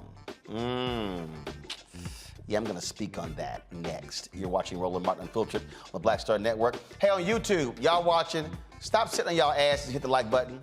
It's damn near 3,000 of y'all watching. We got less than 1,000 likes. Can y'all explain why? Y'all love commenting. Hit the damn like button. It ain't hard. Click, move on. It's free. Like, literally, it doesn't cost a dime to hit the like button. Hit it. So when I come back, I should see us up to around 12, 13, 1,400. No, damn that. We should be at 1,500 likes, okay? So hit the button. Same thing on Facebook, on Twitch, on Instagram, and same thing on the Black Star Network. Hit the like button, hit the share button as well. Download our app, Black Star Network, Apple phone, Android phone, Apple TV, Android TV, Roku, Amazon Fire TV, Xbox One, Samsung Smart TV. Join our Bring the Funk fan club. Send check-in money orders to P.O. Box 57196, Washington, D.C. 20037. Come on, let's go. Washington, D.C. 20037-0196. Cash App, $RM Unfiltered. Y'all sleeping there. PayPal, Martin Unfiltered. Venmo is RM Unfiltered. Zelle is Roland at RolandSMartin.com. Roland at RolandMartinUnfiltered.com. And of course, buy the book White Fear, How the Brown of America is Making White Folks Lose Their Minds. Ben Bella Books, Amazon, Barnes & Noble, IndieBound, Bookshop, Chapters, Books A Million, Target, and of course, you can also download the book on Audible. You can also get it from your favorite black bookstore as well. And so what am I gonna play going to the break since Nola's in here? Seriously bugging a brother. Sitting. Yeah, let me tell you what Nola did. First of all, Nola came in here and you know what's about to visit your house? Nola, one of them black folk come visit your house. She's like, why you got the music all the way up? I can't hear. And then she's like, are you burning candles in here? And I was thinking, is there anything else? Like, I'm listening to your lies. Go ahead. no, I'm just saying. I mean, is there anything else you want me to not do that I normally do since you here? Didn't nobody say nothing about that ashy candle that you burning? Didn't nobody say nothing about it? Isn't that the name of the candle? Collins, ashy candle. It smells good. But I'm just saying. I sat here and mind my business. No, I was you taking my notes. You made fun of my pen and paper. You like commenting on. Y'all, then she gonna say, why you gotta have all of my pads? I didn't do all that. Yes, you did. I didn't do all this. See, this is what, right here, next time Nola comes in the studio, I want cameras rolling the entire time so we can roll back so y'all can see, y'all, this is how it was. Lies. Y'all, come on, no, like, why you got all of my pads? Lies. Why you got all of my I did say that. Yeah, you No. I said. Now she's what admitting. I said was, how many iPads do you need is what I said. That's exactly what I said. But the rest are lies, y'all. I told y'all. Mentira. This is what happens when certain black people come to your house and they want to start telling you about your house. Your house. I was minding my business, y'all. Minding my business. That's all See, I I see. See, now, because see, y'all be hitting me when you bring the panel back in studio. Exhibit A. Exhibit A. Mama, don't listen to this man. Exhibit A. Right, even your mama watching. Your mama texts you. Mama said, well, I like rolling top. I like rolling top. See, I'm always good, y'all, because I always got the mamas on my side. And so when the daughters and the sons get out of line, I can always count on the mamas to cuss out the daughters. Not cuss out. You know you got a line. Mama gonna, your mama gonna give you. Where your mama from? New Orleans, Louisiana. She gonna hit your ass with a root. She gonna hit you with a root. All right, y'all. I gotta go to a break. Let me listen to my man, Willie Hutch. I'll be back.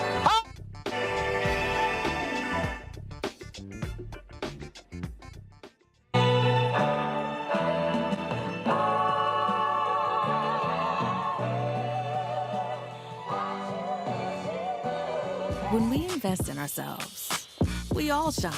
Together, we are Black beyond measure. Welcome to Atlanta, one of the most expensive housing markets in America. But rather than help out, Brian Kemp cashed in. He made hundreds of thousands of dollars in real estate. His net worth skyrocketed. And while Atlantans struggled to stay in their homes, Kemp gave $10,000 tax handouts to the richest Georgians and a nearly $700 million no-bid contract to his campaign donor. Brian Kickback Kemp, making Georgia work for him, not you. When we invest in ourselves, we're investing in what's next for all of us. Growing, creating, making moves that move us all forward.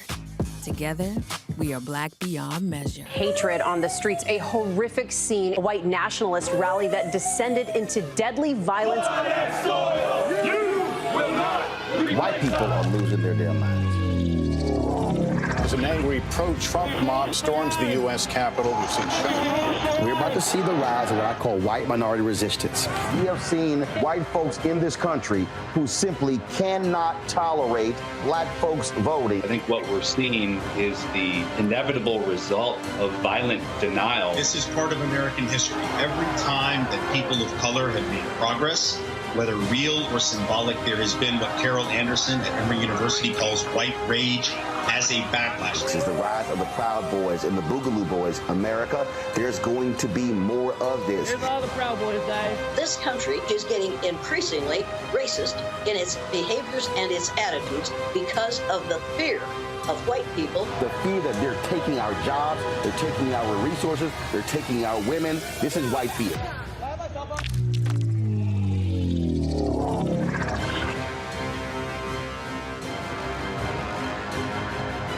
Libraries empower the community with education. Liberia Economic Development Initiative, LEDI, is hosting the International Life Changers Awards and Liberia's bicentennial to celebrate LEDI building the country's first modern public library and technology center. Join event host Roland Martin. Our honorees, Reverend Dr. Jamal Bryant, Zernona Clayton, Thomas Dorch Jr., Dana Lupton, Dr. Tammy Graysteele, on October 29th at the CNN Center, Atlanta. There are no public libraries in Liberia, but together we can change that. Get tickets at ledinow.org.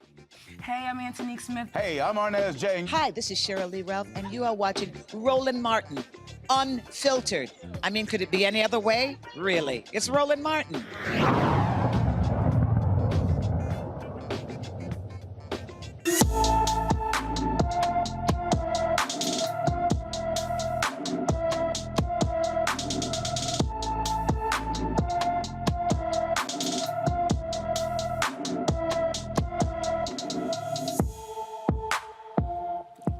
Ramirez Covado has been missing from St. Joseph, Missouri since September 30th, 2022.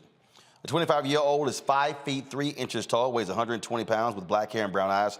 Anyone with information regarding Cami Ramirez Covado's whereabouts should contact the St. Joseph, Missouri Police Department at 816-271-4777.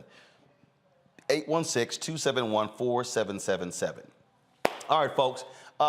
When I was writing my book, White Fear, one of the things that immediately jumped out in terms of how I framed this whole deal is the literal white nationalism, the white racism of Fox News.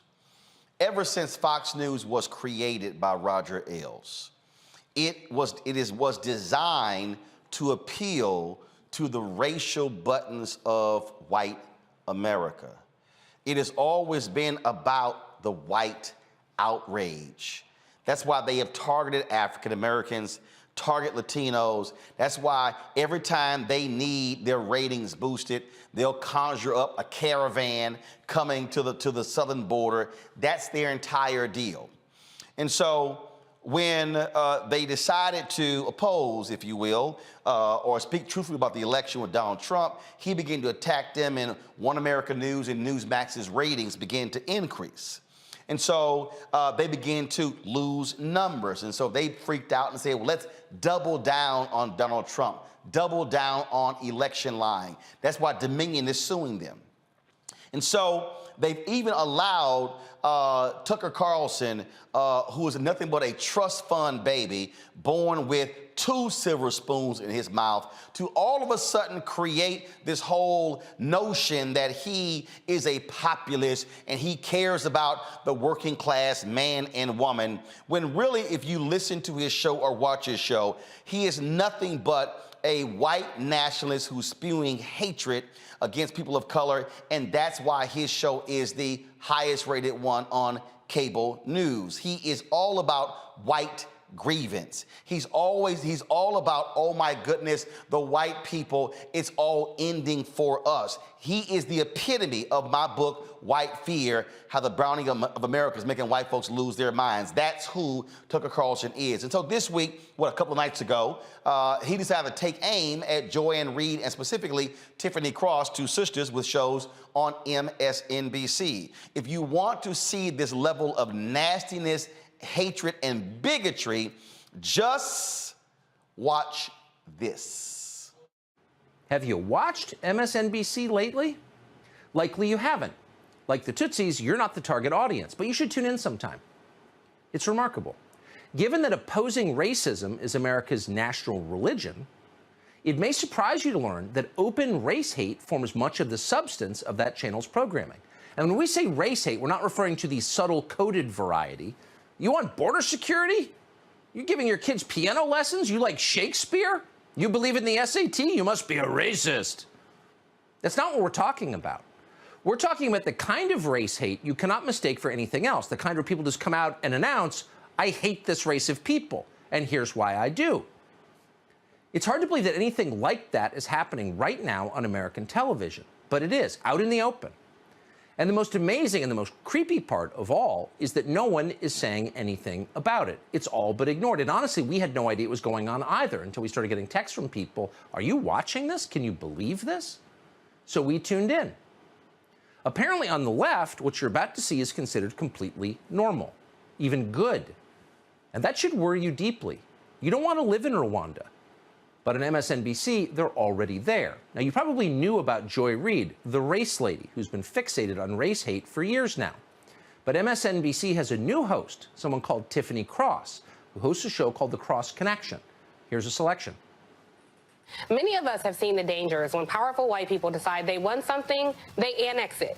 And they've never had a problem replacing the people who stand in their way.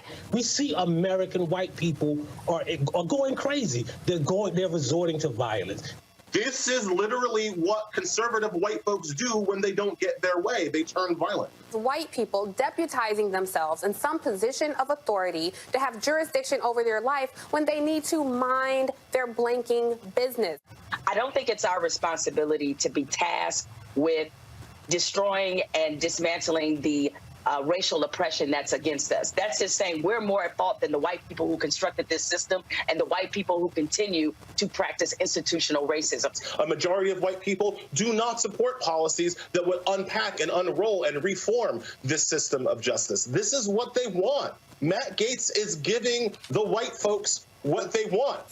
White replacement can strangle culture. So yes, we should all be concerned about white replacement. It is, after all, a very threat to our survival here. Is there anything worse than white people? They're violent, they're heartless, they're cruel, they're deranged, they're secretive, they're dishonest. In fact, as you just heard Tiffany Cross say, white people are a mortal danger to you and your loved ones. They threaten your life. Are they poisoning the wells? Are they baking bread with the blood of your children? If not, according to Tiffany Cross and MSNBC, they're fully capable of doing those things. They've certainly done worse. This is Hutu Radio. But it's not an independent radio station in an African country. It's part of one of the biggest news organizations in the world. Part of the... So it's not just whites, it's white women. Their women are bad too. The women, of course, are the key to reproducing the white race, which is clearly a threat, as she says again and again, to you and your family. They're dangerous. They want to hurt you. Now, don't be fooled by the fact that Tiffany Cross can barely speak a coherent sentence. She was a communications major, apparently, according to the internet. That didn't work. So what do we do here? So you see how Tucker Carlson tries to, we start getting text messages, and do you see what they're saying? Folks, we have watched Fox News for years. We have watched as they have attacked black rappers and other groups, how Glenn Beck, when he was there, talked about how Obama hated white people. We've seen how that was the strategy. We've actually heard from people who used to work at Fox News talk about how their strategy absolutely is about appealing to the issue of race and driving this issue. This is what we have seen repeatedly. And so it's no shock they're doing this. I told y'all in my book, White Fear, that the whole point is, oh my goodness, how dare we? With the real anger of the Tucker Carlsons of the world, and Megyn Kelly, of course, the former right-wing zealot at Fox News who took a shot at Tiffany Cross as well, what they cannot stand is that we now have a voice. See, what bothers them, what bothers a Tucker, what bothers all of them, and in fact, Megyn Kelly even tried to say Tiffany Cross had a failed show, which I was very surprised by, because Tiffany actually has the highest rated show on MSNBC on the weekends. Megyn is the one who got paid $69 million to leave because she failed. Her show sucked at NBC. She didn't even last 2 years. And so what you have here are folks who literally cannot stand the fact that we are now hosting shows. We now get to give opinions. We now get to actually share our thoughts. See, I warned y'all back in 2009 this was going to happen. I told you as we move closer to 2043, you're going to see the vitriol increase, because it is a part of their rage machine to amp up their white conservative viewers to go, look at them, how dare they? Look at what they are dare saying, what's going on. We can roll the tape, and we literally do not have enough hours in the day to show you the kind of vitriol that we have heard come from Fox News since its inception, with its targeting of black and Latino people. Tucker Carlson is about driving the white outrage, which drives the cash registers at Fox News. There is profit in white rage. He is their leading prophet. That's who he is. And so when you understand that, then how do you counter that?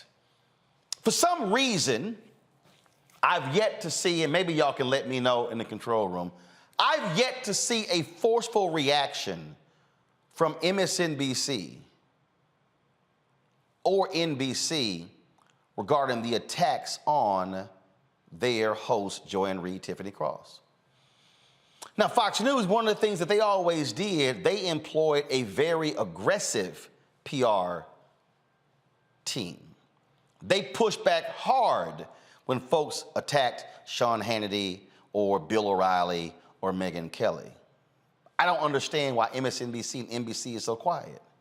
Why they are unwilling to engage. See, I'll deposit this, and let me just help y'all out. One of the biggest problems, y'all, with progressives is they're scared to fight. See, no, that's we don't want to do that. That's just not how we do things over here. See, Fox News will viciously attack, and they will have all of their shows attack progressives. Oh no, we don't want to engage. See, that's why when that right-wing zealot Mark Levin 3 weeks ago on his radio show attacked me and said, Roland Martin will never invite me on his show. I did that night. It's been 3 weeks. He hasn't responded. See, I'm not willing to fight anybody on the right. Sean Hannity, I ain't scared of you. He's been running from me for a decade. Bill O'Reilly, running. Tucker Carlson, running. Laura Ingraham, running. Take your pick, all of them. Lincoln Kennedy over there, running. Greg Gutfeld, running. All of them, running. Lou Dawes, I did a show at CNN. We got the Fox News, Fox Business, running. Janine Pirro, running. Because, see, they love talking trash, but they don't want to do it in front of you because they can't handle that heat coming back. And so, if Republicans win the House and the Senate in November, we're going to need Joanne Reed, but especially Tiffany Cross. We're going to need people who are on air, who are unafraid to fight. See, when it's time to fight, you don't bring soft people to a fight. What's the song? Michael? Knuck or Buck? Is that the song? Knuck if you buck. Yeah. Knuck if you buck. Knuck if you buck. Yeah. MSNBC execs, NBC execs, y'all need to get some knuck or buck. Y'all need to wake up and understand what is going on here, because this thing is not going to get for the better. You got to have some folks who are willing to throw down and willing to fight, willing to swing. And I dare say, and let me be real clear, I'm not doing this commentary because I get invited on Tiffany's show. I'm doing it because I understand what is at stake. I understand democracy. I understand that we've got to have folks who are willing to fight, willing to engage, willing to do battle. There's a great story in the Bible of one of David's mighty men, and there was a field of lentils, and the people of Israel were like, man, look, that's a field of lentils. We gonna get that thing up. We ain't fighting over that. But there was a certain man named Shema. And Shema said, no, if God gave us this land, I'm fighting over it. And stood there and fought with both hands. Slayed them with both hands over a field of lentils. We've got to have modern day Shemas, men and women who are willing to go hard at Fox News, at Tucker Carlson, at white supremacy, at these domestic terrorists in this country. And we need folks who are modern day Shemas, who are men and women who are black, who are white, who are Latino, who are Native American, who are Asian. Because when you say this is a fight for the soul of democracy, no, what this is about is now the redefinition of America and becoming a more perfect union. And folk like Tucker and Fox News wants us to continue to be what we've always been. Now, this is game on. And we need warriors like Tiffany Cross on the battlefield. We got enough people on the sidelines watching. We need folk who are ready to swing. And her bosses and her network should have her back. Period. Real quick, thoughts from our panel before I go to my education segment. I'll start with you, Matt. I think you're right. I think we shouldn't be surprised that a paleo conservative who is often saying off-the-wall things did it again, particularly because we know he espouses great replacement theory. I mean, this is Tucker Carlson's forte. This is what Fox News leverages for the people that watch it. And you said it, profit is the motive. So I think you're 100% right. I think we need those people, and I think those people to fight. And I think the Democratic Party, to your point, we talk about it every week. They not only don't fight effectively, but they don't fight voraciously, and they don't fight for keeps. Republicans tell us at every turn what they're doing, what their plans are, and they fight no holds barred. And Democrats need to do the same thing. Nola?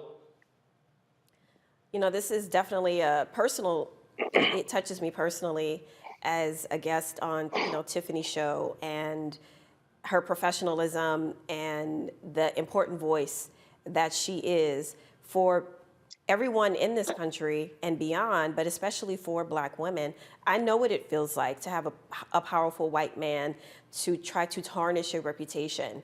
And I know what it feels like for, you know, these sorts of attacks, not in such a public sphere like this, but I do know what it feels like to have a colleague try to tarnish your professional image. And the dangerous part is that as Black people, you know, we are raised with this idea that we have to be 10 times better. And I would posit as a Black woman, let's multiply that by 3. So we have to always be mindful of our professionalism, how we present. And then we also have to always be mindful of our responses because, you know, we have to work in these environments where, you know, people have the trope of the angry Black woman. And so we always have to negotiate just how far we want to take it, how much of our authenticity we actually want to show up with. So, you know, Tiffany has this platform, Joy Reid has her platform, where they can speak an uncomfortable truth, and that's really what this is about. These are uncomfortable truths that many people in this country are trying to put bows on it and wrap it up in new kind of wrapping paper to present it as something else. And the thing about it is this, trying to, you know, put these women in a light that sheds them as angry Black women, and I'm sure the trope of, you know, not being smart and trying to come at Tiffany saying that, you know, her show is failing when that is not the truth at all. But it's not about the truth. And certain platforms have nothing to do with the truth. It's all about painting a picture and holding up a familiar target, you know, and people believing that. And so my issue is, I hope they are safe. At the very least, I hope that they are being provided some level of security because this has definitely endangered their well-beings in a way that just isn't fair. And that's not how it should be in a democracy like the United States. And it's not how it should be when you at work amongst colleagues. So I just hope that they are safe. Michael. Well, this is more white supremacy coming from what I call coup plotter TV or white nationalist TV. And, you know, Tucker Carlson is the golden child over there like Bill O'Reilly was. And it was the sexual harassment scandal, but the boycotts from about from a number of different civil rights organizations that work together to get 80 advertisers to divest from Bill O'Reilly's TV show, The O'Reilly Factor. And it got to the point where that show was not profitable and they canceled this show. I've said before, we need to go after Tucker Carlson's or Tuckums, as Joanne Reid calls them, go after his advertisers. And at the same time, you know, we really have to understand this is somebody who embraces authoritarianism. He embraces Viktor Orban of Hungary. He did a documentary of Viktor Orban. This is somebody who did that interview with Kanye West, and there were excerpts of the interview that were deleted that are being leaked out now as well, and they're pimping Kanye also. Fox News is extremely dangerous. It's Fox News who really propelled, the media outlet that really propelled the most to the forefront this anti-critical race theory, this fake attack on critical race theory, things like this. So this is extremely dangerous, especially in a midterm election year. So I watch Joanne Reid and Tiffany Cross as well. Hopefully they're safe, but we definitely need to fight back against white supremacists like little Tuckums. Indeed. So, and let me be real clear, y'all. MSNBC don't pay me. NBC don't pay me. I own this show. I control this show. And the bottom line is, if somebody's going to come after your people, you defend your folk, especially under that kind of vicious attack. The ADL, pull the tweet up, please. There was a response I saw. This will be the last comment. ADL, Tucker Carlson, has again used his platform to stoke racial tensions, falsely and dangerously accusing a Black MSNBC host of instigating a genocide against white people. His incitement and the trivialization of the Rwandan genocide must be forcefully condemned. I have not seen a tweet from MSNBC or NBC That makes no sense to me. Got to go to a break. We come back, our Education Matters segment, as a group fights to help folks with learning challenges get an education. We'll discuss that next on Roland Martin Unfiltered on the Black Star Network.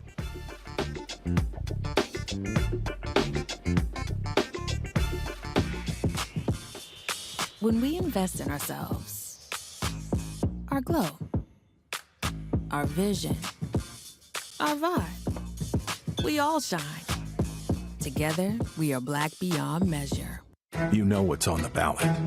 It's not just legislation and policies we believe in. It's democracy. Our democracy.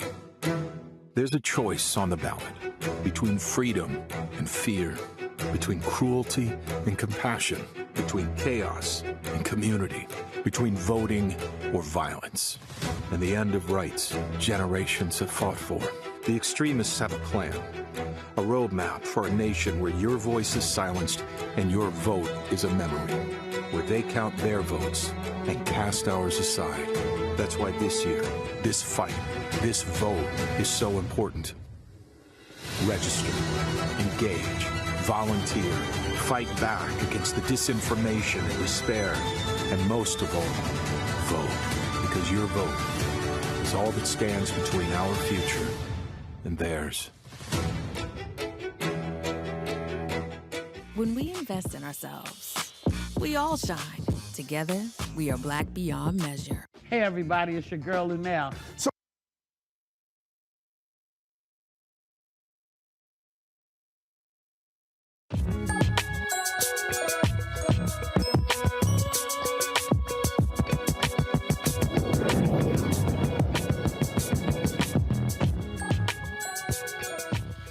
All right, folks, we know that children with learning disabilities or learning difficulties are often overlooked and left behind when it comes to learning environments. There's a group called the Shadow Project, and what their goal is to help those children, especially African-American children and Black students with disabilities. They're more likely to be restrained and excluded from general education classes. Therefore, they're based in Oregon. They're a nonprofit doing the work to offer children with learning differences support they need to thrive in school. Their mission is to make schools more accessible and engaging K through 8 with learning challenges like dyslexia, ADHD, autism, and trauma. Executive Director Sharon Juneman from the Shadow Project, she joins us right now. Sharon, glad to have you with us. What was the impetus for starting this? What caused you, others to say, you know what, we've got to make this a priority? Well, I'll tell you what, the reason why the Shadow Project exists is because children with learning challenges have so much potential to contribute to our society and to be successful. And right now, they're not being given that opportunity in school. Our schools are overwhelmed, and in the pandemic, kids with learning challenges fell even further behind than the general population. And our world is missing out. We are missing out on these children because they're in the state of Oregon. 40% of kids with disabilities do not graduate high school on time with a standard diploma. And so they're not even getting the opportunity to reach that basic education milestone.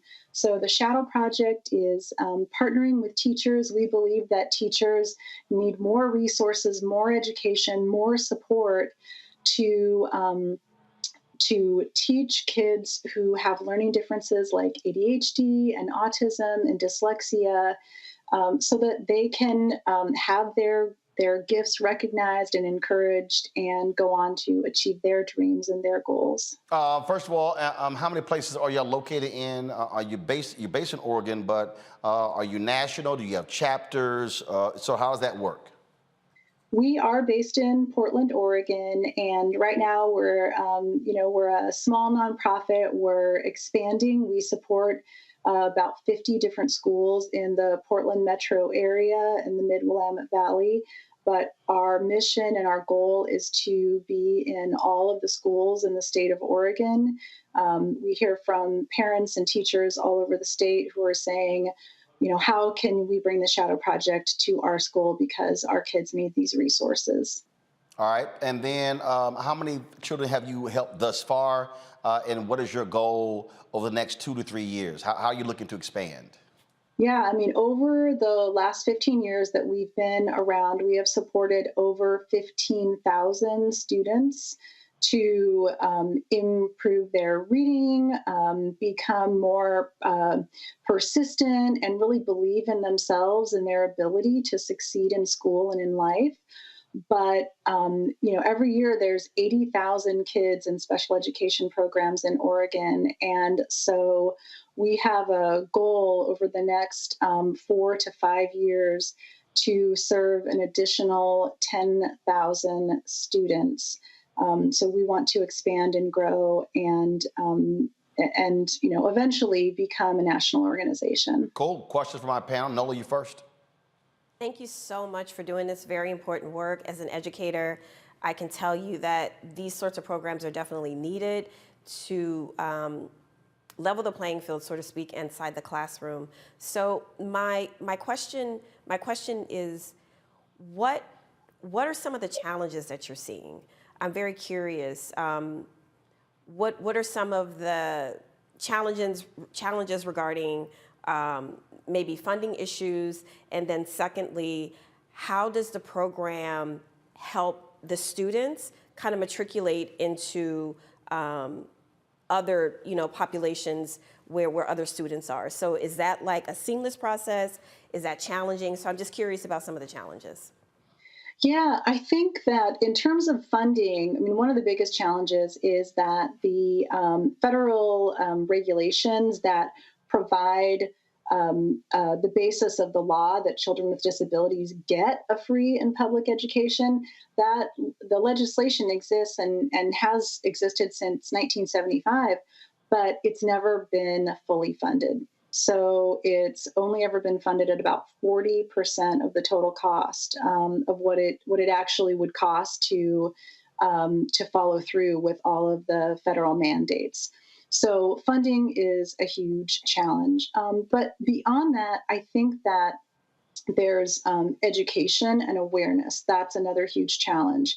At one study in 2017 by the National Center for Learning Disabilities showed that actually 33% of teachers surveyed felt that students with learning disabilities were not achieving to their potential because of laziness. And that's so there's a stigma in our society, and there's stereotypes about people with learning disabilities, that if they just try harder, they could do it. And the fact of the matter is that kids with learning challenges are working hard every day. They're working 10 times harder than every other kid to achieve basic milestones. And what they need is to not have a one-size-fits-all education system. Our education system was not built to educate people with disabilities. And there's change slowly coming over time, but the change is slow and more change is needed. And schools need more resources because, a teacher might have 30 kids or more in the classroom, and the teacher's job is so hard to be able to know every student and to understand the individual things that child needs to succeed in school. That's where the Shadow Project comes in, because we bring in more resources. For example, one of the programs that we do is help schools build a sensory space, and then we train teachers and staff how to use it. And a sensory space is a learning space in the classroom or in the school where kids can, on a schedule, on a routine, be able to take breaks and have movement breaks and learn for themselves, like what their emotional state is and how they're feeling and what they can do to support their own needs when they're feeling stressed, when they're feeling triggered, when they're feeling like they've got too much energy to be able to sit down and sit in their chair and pay attention. Well, what happens right now is when kids feel that way, they get sent to the principal's office, right? Because they're acting out, because they won't sit in their seat, they won't raise their hand to talk. But we have seen tremendous, tremendous changes when we bring a sensory space into a school. We've had teachers and principals tell us that it was a game changer for them. Instead of having to send kids to the principal's office, they start putting these kids on this sensory routine, and all of a sudden, kids are able to stay in class, they're able to attend to learning. These are simple, very low cost things that schools can do. We make it low cost because as a nonprofit, we do the fundraising and bring in the resources to the schools and partner with the schools. So, so a lot of these, societal challenges that we face, they're very hard to make change, but these resources that we're bringing in are very low cost and they're very effective. Michael. All right, Sharon, thanks for coming on and sharing this information with us. On your website, you talk about closing the opportunity gap in special education, and you talk about how students with disabilities don't get to graduate with their peers, and then with Black and Latino students, the educational disparities are even more magnified. Can you talk about one or two of maybe the unique disparities with Black and Latino students and how you're able to help them, how you're able to help them overcome those obstacles? Yes, absolutely. When we're talking about working with Black and Latino students and the additional education disparities that they face, first of all, Black and Latino students are disciplined at a much higher rate, nationwide and in the state of Oregon too, than white students are.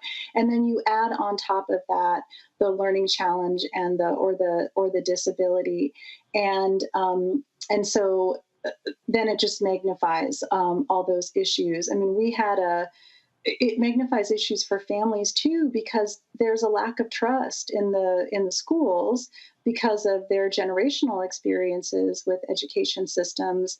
And so there, for parents who have kids with learning disabilities, there's a lot of advocacy that you have to do. There's a lot of talking to the teacher, talking to the principal, make sure they know your kid, making sure they know what your kid needs.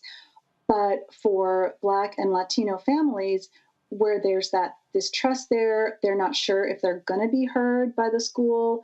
They may have not been heard before, so there's like, well, why should I try to do this because my voice wasn't heard before, and then so for some families as well, Latino families, like if they are undocumented, they may be afraid to engage with the school in that way and kind of go through that official process to get an educational diagnosis of a disability.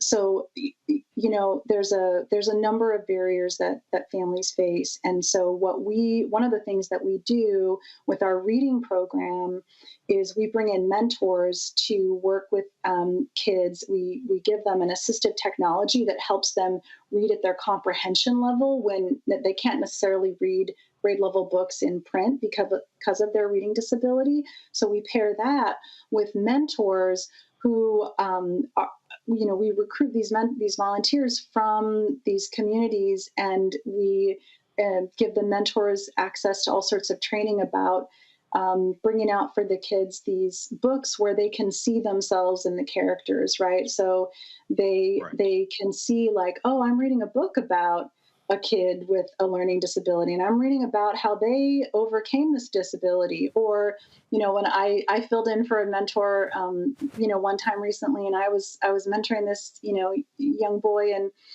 he was jumping all over the hallway. I was trying to get him to read, and I was like, okay, he likes to move. He's got this ball he's playing with. And I said, hey, you know what? Do you like basketball? Yeah, he likes basketball. Okay, well, let's look for some books about basketball. And I tell you, as soon as we found a book about basketball, he was reading. Right. He was sitting in his chair and he was reading and he was paying attention. He was engrossed in that book. And so these are the kinds of things, like when you get to know kids and you really take that time, then you can get them reading and you can capture their attention But teachers don't have that time very often to spend with individual children when their classrooms are already very busy and they have so many demands on their time. Matt? All right, thanks. I have a two-part question, and thank you for doing this very worthwhile work. So I know these aren't the same thing, but when it comes to students that have learning disabilities, is part of your advocacy helping people, particularly Black and Latino people, understand IEPs and 504 plans? And is there a part of your program that is supplemental to students that have those programs? Because I'm finding in my practice that some of my own clients don't know what their children are entitled to, and that schools are not providing that. So how do y'all address that issue in your advocacy? Yes, that is a huge issue. I can tell you I have a child who has an IEP, and it's a very intimidating process. It requires a lot of knowledge and, honestly, a lot of emotional fortitude sometimes when, you want so passionately for your child to succeed and be given the right education that they deserve. And you're often faced with, the answer no, a lot of the time. No, we can't do that. No, we don't have that resource. And so the Shadow Project does provide parent outreach to the families in the schools where we partner, where we talk to families about, for example, the role of audiobooks in learning. And in that, we also refer families to other organizations. There's great organizations all across the country whose sole job is to help families learn how to advocate in that IEP process. This is something that isn't known by very many families, I find, but every state in the country is required by federal law to have what's called a parent training and information center. And you can just Google special education parent training and information center, and you will find the listing for your state. And it's usually a community-based organization, a nonprofit, where they have a special federal grant, and that's their job, is to provide training and webinars about how to be an advocate for your child in special education. All right, then. Well, look, if folks want more information about your group, where do they go? shadow-project.org. All right, Sharon, gentlemen, we sure appreciate it. Thanks a lot. Thank you. All right, folks, that is it for us. Let me thank Michael. Let me thank Matt. Let me thank, I guess, Nola for coming here, being all disruptive and everything. Anyway. Sitting here. What? Nothing. What? I ain't say nothing. Oh, what? I'm sorry. You had something to say? I didn't say anything. I'm sorry. Since I'm on the other side of the studio, what? You had something to say? I didn't say nothing. Oh, I'm just checking. Like always, I'm just sitting here being, minding my business. I'm just checking. Look, they not a sponsor. Put that water down. They ain't spend no money. That's free advertising. We don't do that. We don't do that. All right, y'all. Don't forget, if y'all want to support us, download the Black Star Network app. Available on all platforms: Apple phone, Android phone, Apple TV, Android TV, Roku, Amazon Fire TV, Xbox One, Samsung Smart TV. And of course, you can also join our Bring the Funk fan club. Your dollars make it possible for us to do what we do. That, of course, is send your checking money order to P.O. Box 57196, Washington, D.C. 20037-0196. Cash App, $RM Unfiltered. PayPal is R Martin Unfiltered. Venmo is RM Unfiltered. Zelle is Roland at RolandSMartin.com. Roland at RolandMartinUnfiltered.com. And, of course, get your copy of my book, White Fear, How the Browning of America is Making White Folks Lose Their Minds. Available on all bookstores, Amazon, Barnes & Noble. And, of course, you can also get it on Audible, and go to your favorite black bookstore. Folks, Sunday, actually, first of all, tomorrow, I'm in Buffalo speaking to the Buffalo NAACPs of Buffalo. I look forward to seeing y'all on, let's see here, Sunday. I have the GOTV rally. That will be in Houston, 4 to 7 p.m. Pull the graphic up. So I'm going to be there on Sunday. Monday, Augusta, Georgia. We will be there working with, of course, on behalf of the Warnock campaign. Looking forward to having a town hall there. And the folks in Swainsboro, backed by popular demand. They said we're gonna pack the joint out. They said they're gonna have 300 to 400 people there waiting for us in Swainsboro on Tuesday, and so it's gonna be a busy for a few days. I'll be back in studio on Wednesday, and so Buffalo tomorrow, Houston Sunday, Augusta, Georgia on Monday, Swainsboro, Georgia on Tuesday. Looking forward to all of the folks. Y'all take care. We always end the show every Friday, of course, with the folks who contribute to our fan club, and so we'll do that. And so. Don't be talking about my Ashley Larry candle, Nolan. Don't be. This a black show on a black network. No, I don't. That's what's called Black Star Network. So that's why we got candles going. We got the LED lighting. It's all right. That's right. We got it going on. You know this. Y'all know. She know. This ain't how MSNBC and CNN do it. Ain't that much flavor. Ain't that much color. Our chicken is seasoned. I'll see y'all on Monday. Holla!